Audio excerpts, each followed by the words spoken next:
Good morning friends. আজকে number সিস্টেমের 6th class আমাদের।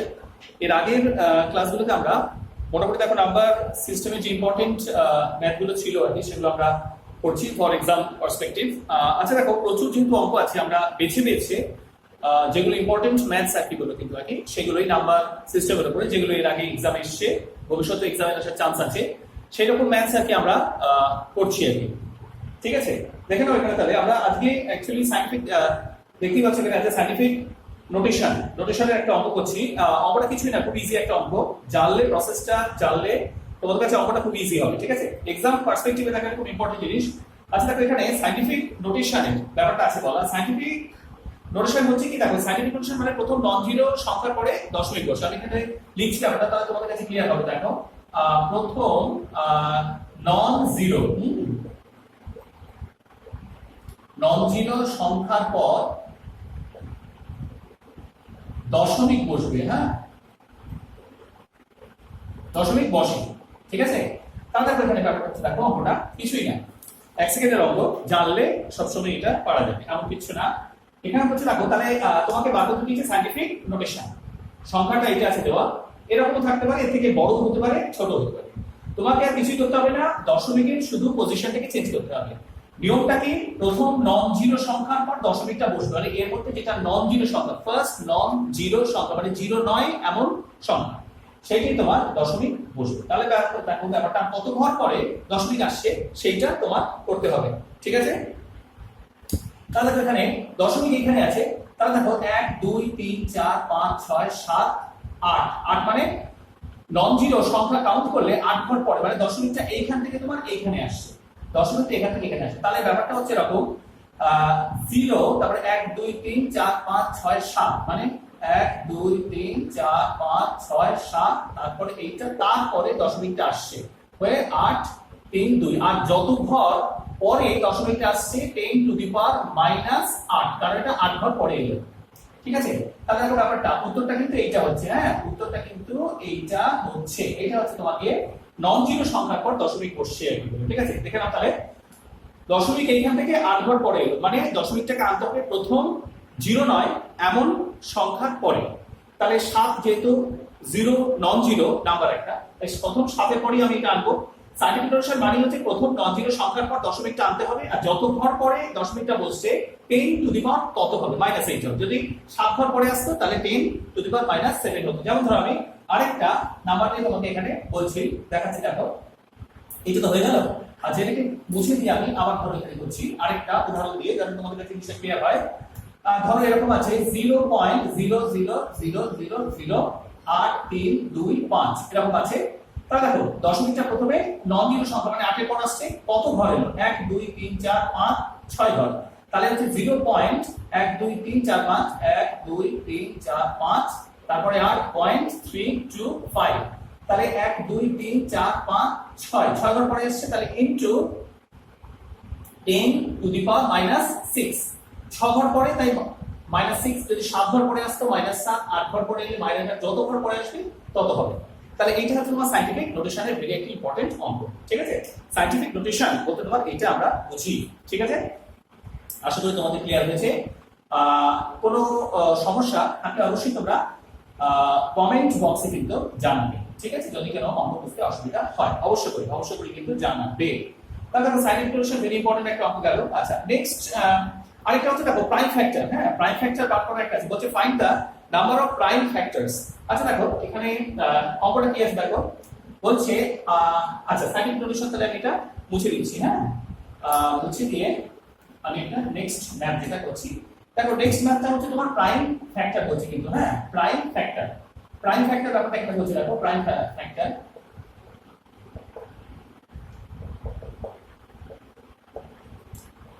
মানে মৌলিক উৎপাদক আর কি, তাই তো? প্রাইম মানে তো মৌল, যাকে বলা হচ্ছে মৌলিক উৎপাদক আর কি তোমার। তাহলে প্রাইম ফ্যাক্টর অঙ্কটার মধ্যে কি আসছে দেখো, প্রাইম ফ্যাক্টরে অঙ্কটা যেটা বলছে তোমাকে এখানে প্রাইম ফ্যাক্টর বার করতে বলছে। হ্যাঁ, সংখ্যাটা কি হবে? 8 two the power 20 into 15 two the power 30 into 15 two the power 30 into হচ্ছে তোমার 77 টু দি পাওয়ার 40 আছে। হ্যাঁ, এই অঙ্কটা আছে। তাহলে এটা এরকম একটা প্রাইম ফ্যাক্টর, মানে মৌলিক উৎপাদক এখানে বার করতে হবে প্রাইম ফ্যাক্টর। তাহলে প্রথমে 8টাকে আমরা কি করে ভাঙবো, 8 মান তো 2 কিউব টু দি পাওয়ার হচ্ছে তোমার 20 ইনটু 15টাকে কি ভাঙবো 3 গুণ 5, কারণ 15 কে তো এইভাবে ভাঙা যায় না, এইভাবে প্লেন ভাবে তোমার ভাঙবে। উপরে 30 উপরে পাওয়ারটা তোমার এইভাবে লিখতে হবে, 77টাকে ভাঙবো 7 গুণ 11, তাই তো? উপরে 40 উপরে 40। আচ্ছা তাহলে এখানে এবার দেখো কি হচ্ছে ব্যাপারটা, 8 মানে 2 cube to the power cube to the power 20, যেহেতু ফুল আছে 20, তাহলে 3 গুণ 60, এই দুটো পাওয়ার কিন্তু গুণ হবে। 3 গুণ 60 মানে 2 টু দি পাওয়ার 60 হচ্ছে into 3 to the power 30 into 5 to the power 30 into 7 to the power 40 into 11 to the power 40। আচ্ছা প্রাইম ফ্যাক্টর বার করার নিয়ম হচ্ছে পাওয়ার গুলো যোগ করতে হয়, পাওয়ার গুলো যোগ করতে হয়। কি বলছি, এই পাওয়ার গুলো যোগ করতে হয়, মানে তোমাকে কি করতে হবে 60 যোগ 30 যোগ 30 যোগ 40 যোগ 40। তাহলে পাওয়ার গুলো যোগ করে তোমার কত হচ্ছে দেখো, 6 3 আর 3 6 6 6 হচ্ছে তোমার মানে 120 120 120 আর 40 40 80, তাহলে 120 আর 80 যোগ করে কত হচ্ছে আমাদের 200 হচ্ছে, তাই তো? 12 13 14 15 17 20, ঠিক আছে? তাহলে অ্যানসার হচ্ছে কিন্তু তোমার 200। This is for the answer. Very important একটা অঙ্ক। দেখো অনেকে এটা পরীক্ষার সময় অসুবিধা ফেলে অনেকেই, যে কিভাবে ভাঙবো কিভাবে কি করব না করব। তাহলে প্রাইম ফ্যাক্টর মানে হচ্ছে পাওয়ার গুলোর যোগ, প্রাইম ফ্যাক্টর মানে হচ্ছে পাওয়ার গুলোর যোগ। ভালো করে ইম্পর্টেন্ট দেখো কি করে আমরা করলাম। 8টাকে আমরা এভাবে ভাঙলাম, 8 মানে 2 cube to the power cube আর কি তোমার হচ্ছে, ঠিক আছে? 15টাকে ভাঙলাম 3 গুণ 5, 77টাকে ভাঙলাম 7 গুণ 11 করে এভাবে আমরা পুরো ভেঙে লিখলাম। এটা কি হলো, এই পার্টটার সঙ্গে এই পার্টটা গুণ হলো, 3 গুণ 60 হলো, ঠিক আছে? পরে এবার শুধু প্রাইম ফ্যাক্টর মানে হচ্ছে পাওয়ারগুলোর যোগ। সব সময় খাতায় নোট ডাউন করে রাখো, প্রাইম ফ্যাক্টর মানে হচ্ছে কিন্তু পাওয়ারগুলোর যোগ। প্রাইম ফ্যাক্টর মানে হচ্ছে তোমার পাওয়ারগুলোর যোগ, ঠিক আছে? Very important. হয়ে গেল এটা। আচ্ছা বুঝে দিলাম এটা। তোমরা এই অঙ্কগুলো কিন্তু খাতায় অবশ্যই করে টুকে রাখো, ঠিক আছে? পরবর্তীকালে কিন্তু এই সলভগুলো তোমাদের কাজে লাগবে, ঠিক আছে?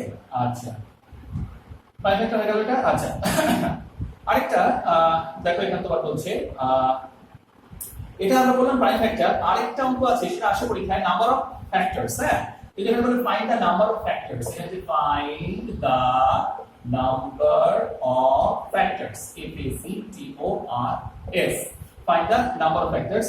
কিভাবে ধরো একটা যে পরীক্ষা এসেছিল আমরা 7200, হ্যাঁ এটা তোমার নাম্বার অফ ফ্যাক্টরস বার করতে, মানে এটা উৎপাদক করতে, উৎপাদক করে তো 7200 এর তোমার যেভাবে আমরা উৎপাদক করি সেভাবে তোমরা উৎপাদক করতে আমাদের হবে, ঠিক আছে? আচ্ছা দেখো এটা আমরা কিভাবে করব আর কি, ঠিক আছে? এটা আমরা কিভাবে করব, এই ধরনের অঙ্কগুলো পরীক্ষায় ভীষণ আমাদের দেয়, ঠিক আছে? আগে আমরা যেটা করলাম প্রাইম ফ্যাক্টর আমরা এটা করলাম, আর এখানে এটা বার করতে বলেছে নাম্বার অফ ফ্যাক্টরস, ঠিক আছে? আচ্ছা নাম্বার অফ ফ্যাক্টরসটা কিভাবে আমরা করব একটুখানি ভালো করে দেখো। এটাও সেই একই ভাবে করতে হবে, কিন্তু আগের অঙ্কটা যেরকম ছিল অঙ্কের মধ্যে কিন্তু একটু পার্থক্য আছে, ঠিক আছে? এটাকে প্লেন আমাদের উৎপাদন করতে হচ্ছে, তাই তো? এটাকে প্লেন আমাদের উৎপাদন করতে হচ্ছে 7200 টাকা উৎপাদন করতে হচ্ছে। তাহলে প্রথমে 2 দিয়ে ভাঙলে কি হবে 3600। আচ্ছা তারপরে হচ্ছে তোমার আবার 2 দিয়ে ভাঙলে কি হচ্ছে 1800, আবার 2 দিয়ে ভাঙলে কত হচ্ছে 900, তাই তো? 900। আচ্ছা তারপর 2 দিয়ে ভাঙলে কত হচ্ছে তোমার 450। আচ্ছা এবারে 450 হয়ে গেল। আচ্ছা আবার যদি ধরো 2 দিয়ে ভাগি তাহলে হচ্ছে 225, হ্যাঁ? আচ্ছা এবার ধরো আসলে 5 দিয়ে যাবে, 5 দিয়ে গেলে তোমার 4 মানে 45 হচ্ছে, 5 দিয়ে গেলে তোমার 45 হচ্ছে এখানে 45। আচ্ছা 45 কে 5 দিয়ে করলে হচ্ছে 5 9 আগে তোমার 45 9, তার মানে এবার 3 দিয়ে গেলে 3 থেকে 9 হচ্ছে, ঠিক আছে? মানে লাস্টের অংশ এখানে 3 আসছে, ঠিক আছে? তাহলে এখানে বলতে দেখো এবার আমাকে কি বার করতে হচ্ছে, নাম্বার অফ ফ্যাক্টরস বার করতে হচ্ছে, নাম্বার অফ ফ্যাক্টরস এটা তোমার বার করতে হবে। উৎপাদক কিন্তু আমরা এটা করলাম। এবার তাহলে দেখো আমরা ভাঙছি, পুরো জিনিসটা ভেঙে লিখছি আগে। কতগুলো 1 2 3 4 5, তাহলে 2 গুণ 2 গুণ 2 গুণ 2, 1 2 3 4 5, 5টা 2 এসেছে 1 2 3 4 5, 5টা এসেছে 2। আচ্ছা 5টা এসেছে 2।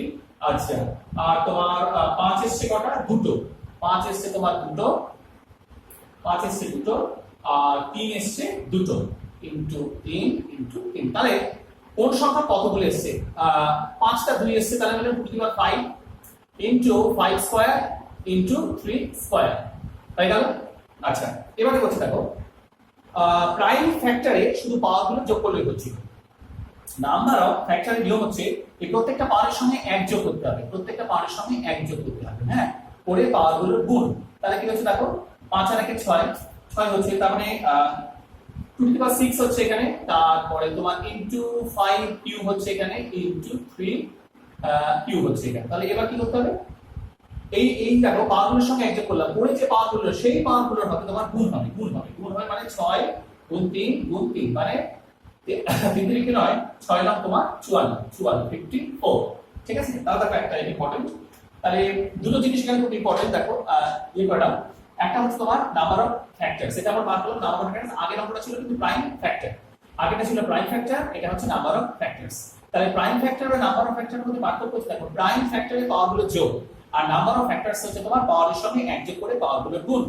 নাম্বার অফ ফ্যাক্টরস হচ্ছে পাওয়ারের সঙ্গে একযোগ করে পাওয়ারগুলো গুণ, পাওয়ারের সঙ্গে এই যে একযোগ করলাম, পরে এই যে পাওয়ারটা এলো সেই পাওয়ারগুলো সিম্পলি গুণ করলাম। তাহলে নাম্বার অফ ফ্যাক্টরস মানে পাওয়ারের সঙ্গে একযোগ করে পাওয়ারগুলো গুণ, প্রাইম ফ্যাক্টর মানে পাওয়ারগুলো যোগ। ঠিক আছে, এগুলো খুব ইম্পর্টেন্ট কিন্তু অঙ্ক, লিখে রাখো তোমরা।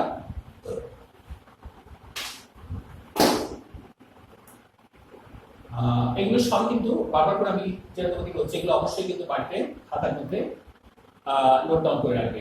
ঠিক আছে, ভবিষ্যতে কিন্তু এই সবগুলো ভীষণ সমস্যায় ফেলতে পারে, ওই জন্য আগে থেকে আমাদের এই সমস্যাটা সমাধান করে রাখতে হবে, না হলে কিন্তু মুশকিল। আরেকটা দেখো ভেরি ইম্পর্টেন্ট, যেটা হচ্ছে অঙ্ক, যেহেতু বেশি বেশি আমরা অঙ্কগুলো দিচ্ছি এখানে, তার জন্যে আচ্ছা আরেকটা বেশ কিছু মানে অনেকগুলো ইম্পর্টেন্ট অঙ্ক আছে, বেশি বেশি হচ্ছে দেওয়া হচ্ছে আর কি। আরেকটা খুব ইজি ট্রিক্স এর অঙ্ক আমি তোমাদের বলে দিচ্ছি। দেখো অনেকগুলো ইজি ট্রিক্স এর অঙ্ক আছে, ভেরি ইম্পর্টেন্ট। আচ্ছা একটা খুব পাকি অঙ্ক আছে, হ্যাঁ মানে এটাকে অঙ্কটা বলে জিআই বলেই ভালো লাগে, বুঝলে। দেখো অঙ্কটা হচ্ছে তোমার এটা, অঙ্কটা কিছুই না, জিআই এর মতো দেখতে হবে। অঙ্কটাকে x - a, তারপর হচ্ছে তোমার x - b, মিনিট টু লিখতে হবে, মানে হচ্ছে হয়ে গেছে x - a, তারপর হচ্ছে তোমার x - b, তারপর হচ্ছে তোমার x - c। ঠিক আছে, পরে ডট ডট ডট মানে তোমার এরকম সিরিজটা যাচ্ছে, পরে লাস্টে হচ্ছে x - z। ঠিক আছে, আচ্ছা এটা তোমার কি করে সলভ করতে হবে। হ্যাঁ, অঙ্কটায় তোমার বলছে যে এইটা ইকুয়াল টু কত হবে বলুন, পরীক্ষায় হবে এই যে কত হবে বলুন। ঠিক আছে, অনেকে এইগুলোকে সেই ভাঙতে চেষ্টা করে, অনেকে বিভিন্ন ভাবে অঙ্কটা করার চেষ্টা করে, কিচ্ছু না অঙ্কটা হচ্ছে জিআই করতে হবে। এটা একটা খুব সাধারণ ট্রিক্স আছে তোমার, অ্যাড করতে হবে। ঠিক আছে, এর হচ্ছে একটা ট্রিক্স, TRICS একটা ট্রিক্স তোমাকে এখানে ফ্যাক্টর মধ্যে কি দেখো, x - a x - b x - c করতে করতে যখন যাচ্ছে, তার মানে হচ্ছে দেখো ব্যাপারটা x - a মানে সিরিজটা যেটা বলে যাচ্ছে x - b, তারপরে x - c, তারপরে x - d করতে করতে করতে করতে একটা সময় তো আসবে যখন x - x, তারপরে x - y, তারপরে তোমার x - z মানে এইটা আসবে। তাহলে এই দেখো x - x যেই আসছে সমান সমান তো এটা কেটে যাচ্ছে, তাহলে এর প্রত্যেকটার সঙ্গে প্রত্যেকটা কি আছে, গুণ আছে তো, কিন্তু আছে তো। তাহলে একটা যেই শূন্য হয়ে গেল, শূন্যর সঙ্গে যাই গুণ করো না কেন সবই শূন্য হবে, তাই তো। তাই জিনিসটা বোঝো কি হচ্ছে, x - a x - b x - c করতে করতে যখন যাচ্ছে, করতে করতে একটা সময় তো আসবে x - x, তারপর x - y, তারপর x - z। তাহলে x - x যেই এলো সঙ্গে সঙ্গে তো মাইনাস হয়ে শূন্য হয়ে গেল। এবার সবকটার সাথে সবকটা গুণ হিসেবে লিংক রয়েছে, তাহলে একটা শূন্য মানে শূন্যর সঙ্গে যাই গুণ করো তাই শূন্য হবে, তাই সবই শূন্য হয়ে গেল উত্তর, কিছু নেই তাহলে অঙ্কটার মধ্যে। ঠিক আছে, দেখে নাও তাহলে অঙ্কটা, ভেরি ইম্পর্টেন্ট ম্যাথ এটা। অ্যাকচুয়ালি ম্যাথ না, জিআই মানে জিআই টাইপের ম্যাথ আর কি বলা যায় এটাকে। ঠিক আছে, মুছে দিলাম, তাহলে এটা খাতায় বসে পড়ি লিখে নাও ট্রিক্সটা। ওকে, আচ্ছা আমি একটু টাইম দিয়ে করছি তাতে তোমাদের লিখতে সুবিধা হয়। ঠিক আছে, আচ্ছা আরেকটা যেটা বলছিলাম খুব ইম্পর্টেন্ট একটা অঙ্ক তোমাদের বলার কথা, হাউ মেনি প্রিন্টিং ফিগার আছে,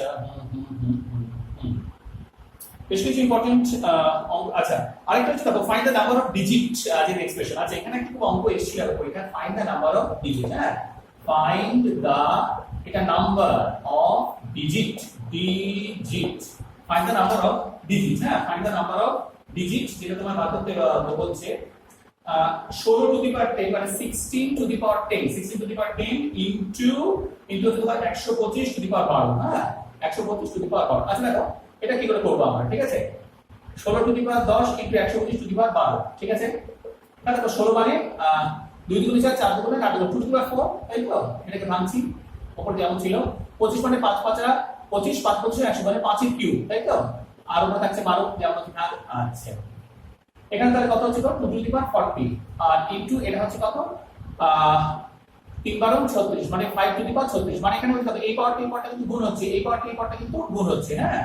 তাহলে এখানে দেখো এটা 2 to the power 40 into 5 to the power 36 তাহলে 2 টু দি পাওয়ার 40 টাকে আমি একটুখানি ভেঙে নিচ্ছি কিভাবে ভেঙে দেখো অ্যাকচুয়ালি না জানলে কিন্তু এটা করতে পারবে না তার জন্য আমি সলভটা দেখে দিই দেখো এটাকে ভাঙি 2 to the power 36 into 2 to the power 4 36 আছে 40 পাওয়ার হলো বেস যদি এক থাকে পাওয়ার যোগ হয় বেস যদি এক থাকে পাওয়ার যোগ হয় ইনটু 5 টু দি পাওয়ার 36 তাহলে দেখো এখানে আমি 2 টু দি পাওয়ার 4 টাকে একটু আগে লিখলাম ইনটু ব্র্যাকেটের মধ্যে দেখো আমি লিখছি 2 টু দি পাওয়ার 36 যেহেতু দুটোরই পাওয়ার সেম আছে ওই জন্য এটা আমি করছি আগে ঠিক আছে এটা 5 টু দি পাওয়ার 36 তাহলে 2 টু দি পাওয়ার 4 এখানে এলো ইনটু কত হচ্ছে দেখো 5 দুগুণে 10 মানে 10 টু দি পাওয়ার 36 তার মানে 10 এর পর 36 টা শূন্য 10 এর পর 36 এখানে কিন্তু বলছি দেখো find the number of digit মানে এটা গুণ করলে কতগুলো ডিজিটে আমি অ্যানসারটা পাবো সেটাকে দেখতে হবে ঠিক আছে এইখানটা দেখো একটুখানি একটা জিনিস বলছি এই যে ব্যাপারটা দেখো এইটা মানে কি হচ্ছে এখানে আমি তীর দিয়ে দেখাচ্ছি মানে 10 এর পর 36 টা